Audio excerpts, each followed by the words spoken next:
రెండో ఏడాది చివరిలో విద్యార్థుల నటనను పరీక్షించడానికి ప్రముఖ దర్శకుడు కె బాలచందర్ వచ్చాడు ఫిల్మ్ ఇన్స్టిట్యూట్కు.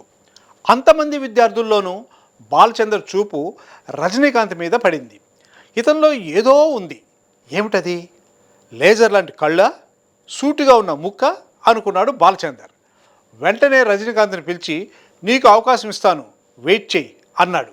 ఆ మాటకు ఉప్పొంగిపోయాడు రజనీకాంత్. రజనీకాంత్కి మళ్ళీ నిలువ నీడ కరువైంది. అప్పుడు తెలుగు బ్యాచ్కి చెందిన విఠల్ ప్రసాద్ తన ఇంట్లో ఆశ్రయం ఇచ్చాడు. అంతలోనే కె బాలచందర్ నుంచి పిలుపు వచ్చింది.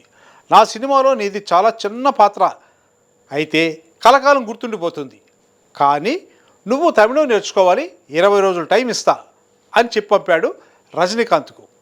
ఆ క్షణం నుంచి తమిళం నేర్చుకోవడం ప్రాక్టీస్ చేశాడు మన రజనీకాంత్. 20 రోజుల తరువాత కె బాలచందర్ని కలిసి తమిళంలో మాట్లాడడం మొదలుపెట్టాడు. 20 రోజుల్లోనే తమిళం నేర్చుకున్నాడని ఆశ్చర్యపోయాడు కె బాలచందర్.